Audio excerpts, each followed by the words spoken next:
So, you think you're ready for Eastern Europe. You think you want to move there because in the media people are saying it's more calm, more tranquil, the girls are better, and there's more opportunity for guys who are of a conservative mindset. In this video, I'm going to explain the falsehoods, the truth, and the basic logistics of how you should go about doing this. Stick with me till the end of this video.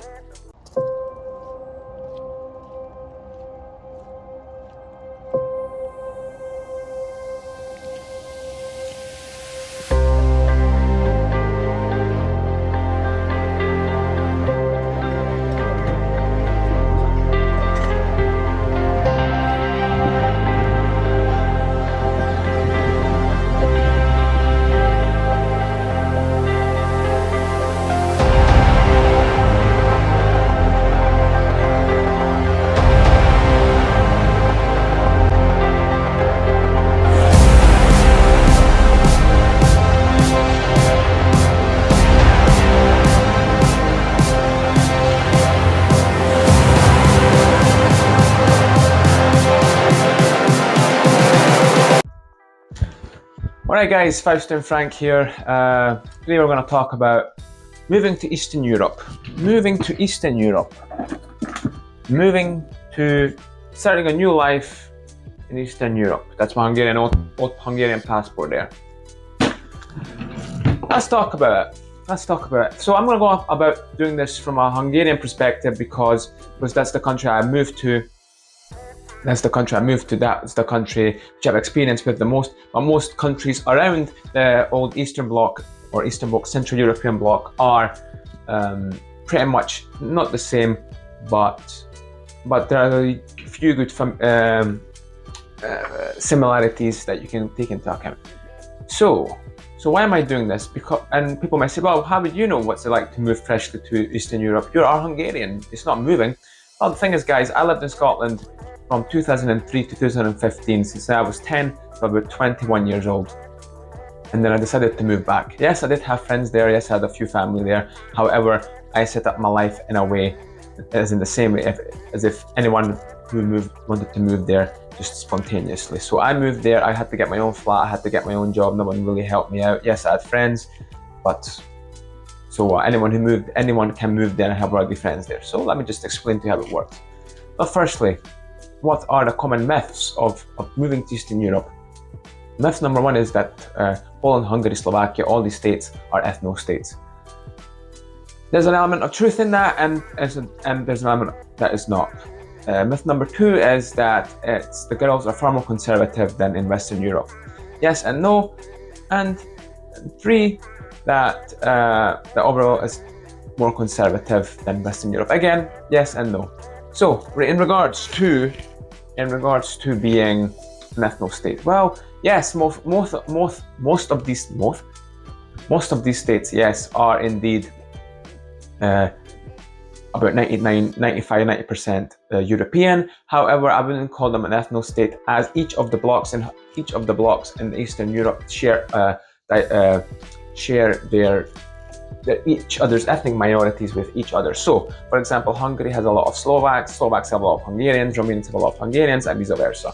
And also there's the Romani community, who for some reason for the last 500 years have not really,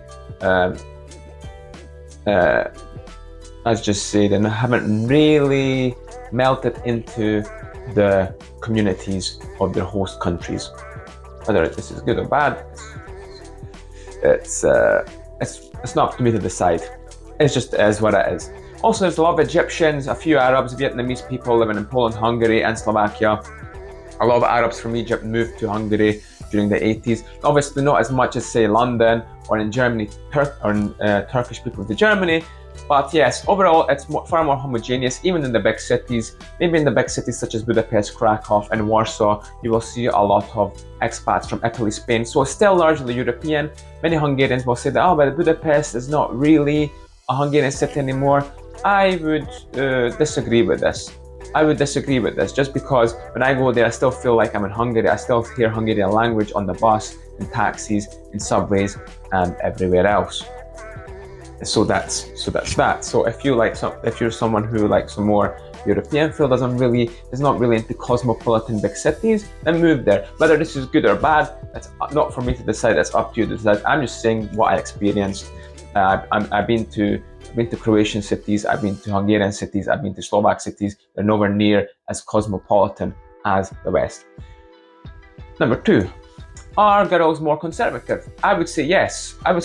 Because people grew up in a more conservative mindset in general. Families grow up more conservatively. People still go to church there, even in places like the Czech Republic, I would say, and Slovenia, which are more of the so-called westernized Eastern European blocs. I would still say that the girls are a bit more conservative in the way that they look, the way that they dress, the way that they act. They're more feminine. You don't see, maybe on some university campuses in the bigger cities, you may see a few similarities as you would in Western big cities, but nowhere near as much as you would say in Western Europe, Paris, London, or any of the cities in the US. Girls still act feminine, they still like to play the part as the feminine role, and still like to dress. As for, are they as conservative as people make them out to be, or as the media would have you believe? Yes and no. I mean, these girls are not stupid. They know what they're worth. They can go to Western Europe. They can see what Western men want, and of course they will live up to that. I would say, however, they are still more conservative, still more feminine looking for sure than a lot of the girls in Western Europe. So they still have that standard that they want to live up to. I would say they're maybe a bit more social, but I wouldn't say there's much difference between a Western European girl who comes from a good family and an Eastern European girl from a good family. I would just say that overall, the way that they grew up, maybe from a conservative value set, is the same. Now, the second one is, I forgot the third one. Is it overall conservative? Yes, I would say Poland, Hungary, and Romania are still overall conservative states, and Croatia as well. However, obviously, the big cities are a bit more cosmopolitan, but nowhere near as cosmopolitan as, say, London, Paris. So, yes, of course, don't think that you're moving into an ethno-state, or they're not one as ethnically homogeneous as Japan or Korea. They are, however, they're a bit more conservative mindseted.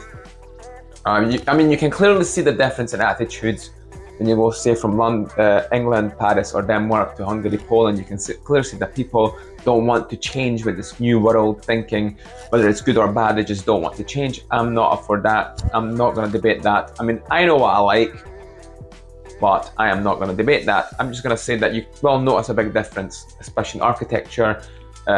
They haven't bought into this new world postmodern architectural type, really, not really. I mean, when you go to the big cities, you will notice big glass buildings. You will notice the Bauman buildings, they call them, I think, big glass buildings. So you will notice that. Now, if you want to move, now people might think of Eastern Europe as two of the same pictures, this and this. It couldn't be further from the truth, guys. Eastern Europe has as much variety in terms of landscape, people, and culture as any other place in the world. You can go to the Croatian Adriatic seaside, you can go to the mountains of Romania, of Transylvania, you can go to the mountains of the Tatra Mountains, the Matra Mountains, yes. You can go to the plains of Hungary, you can go to the mountains, the snowy mountains, the hills, you can go to big cities like Prague, Krakow, Warsaw, and Budapest. It's very diverse.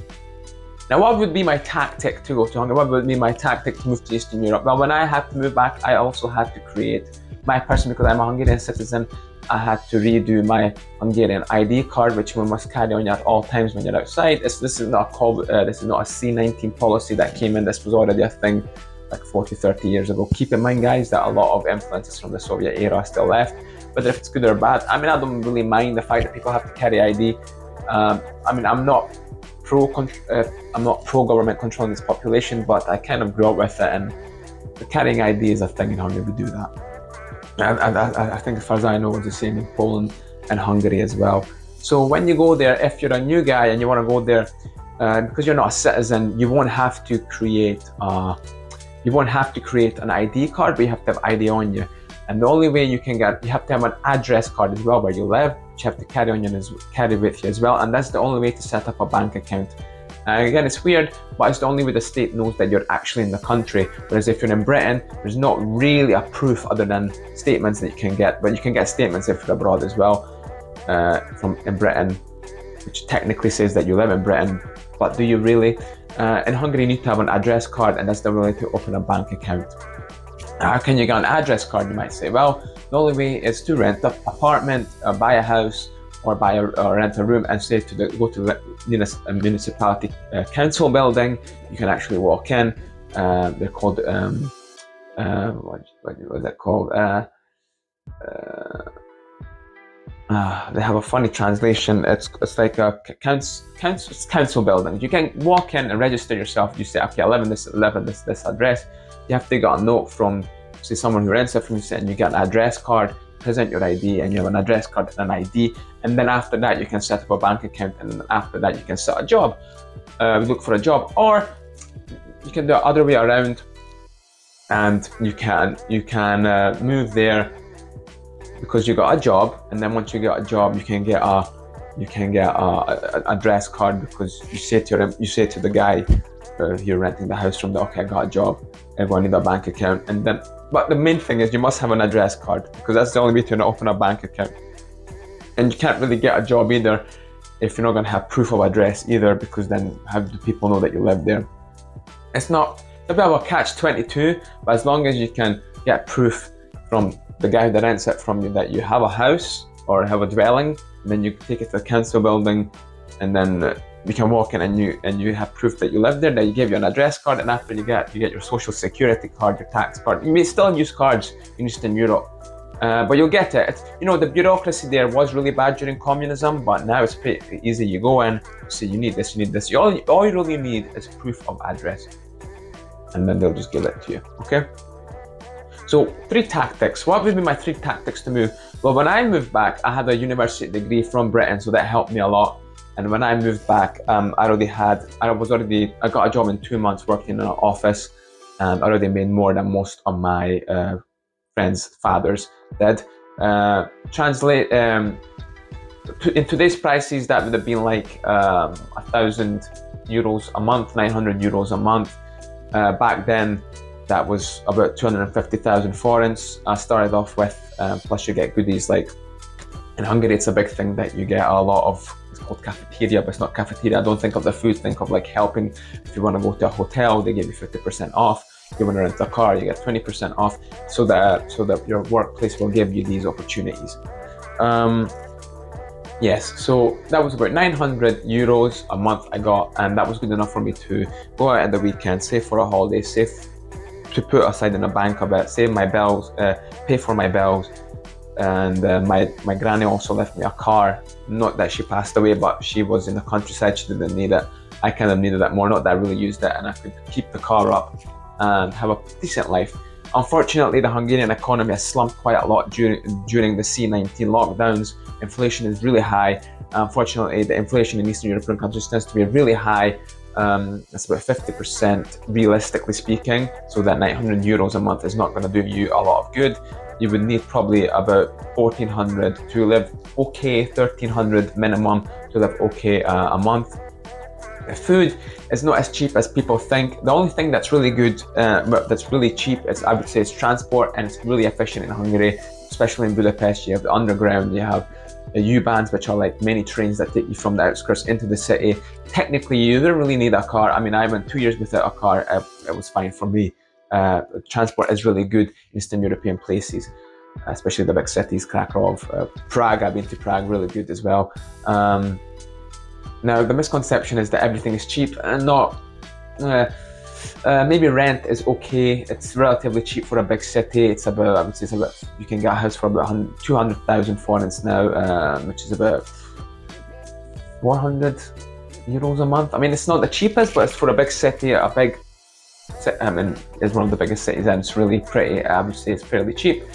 But what I would do, so you have 3 options. You can go back and live like a Hungarian, which you will get a minimum average of about 350,000 net, which is about 1,200 euros a month take home if you're lucky. You will live really, really well. I'm going to be honest. There's still a reason why there's net immigration from these countries. There's still a reason for that, folks. So it's not a heaven paradise, but there's a way to make it that. And with that money, you will be able to buy foods, go enjoy your weekends, maybe go in the surrounding countries and enjoy that. The way you can really live well with that is if you share an apartment with a spouse or a girlfriend or a boyfriend or whatever. Second option is do what I done, have a degree or a qualifications from an Eastern Europe, from a Western country, and because you're more competitive to the job market, you've got a better job. That's what I got. That's why I made a bit more than my friends' dads in Hungary. And you will maybe get about €200-300 more, so you come to about 450,000 net. So have a good qualification in accounting or a good language degrees or something like that. A third, I would say, is what I'm trying to do as well, is get a job that you can go do remotely with a wage from a Western European country. So if you make about €30,000 a year, especially a year, which could come to about 800-700,000 forints a month, which is about €2,000 netting, you will live like a king. That money is like making 4,000 net in Western Europe. And then you would say, well, why would I move to Eastern Europe if I made, say, 4,000 in Western Europe? Well, I would say Eastern Europe, main benefits, less chaotic. People are more traditional if you're into that. It's a bit more simple life. The big cities are still livable. So I would say Prague is still a very livable city for me. Budapest is still a very livable city, and they're still relatively safe. I mean, relatively safe because I wouldn't say they're that safe as they were, but they're far more safe than Paris, London, or the big cities in the West. So yes, it is far more safe. Crime rate is especially low for women there, and then committed towards women. However, things like the health sector, education sector are not the best, but then again, if you make enough money with a Western European wage, you can go to private institutions for that. So I would say overall, again, a summary, I would say if you make €2,000 net, you live like a king. You live far better than I would say you live in Western Europe. If you're into traditionalism, yes, I would say give it a move. And because everything is so weird, you can go to a big city like Budapest, Krakow, and you can do these things. You can go to the Adriatic countryside. I would say try it. Go look what you see and try it out. But I would say it's definitely a thing worth trying out. Definitely try it. Houses are much cheaper, obviously, than in the cities there than here. So yes, I would say give it a shot. If you haven't been there, definitely go. The cities I would try at first are definitely Prague, Budapest, and Krakow, and then maybe I would walk to the Adriatic coast and the mountains, say of Transylvanian mountains. That's what I would try out, guys. But again, not everything is black and white. Simple as that. So I would say try it out, see what you like about it, and see if it's worth it. I definitely enjoy Eastern Europe because I'm from there as well, partially. So yeah, this is Faustin Frank, and yeah, please subscribe to this video, subscribe to my channel, and like this video.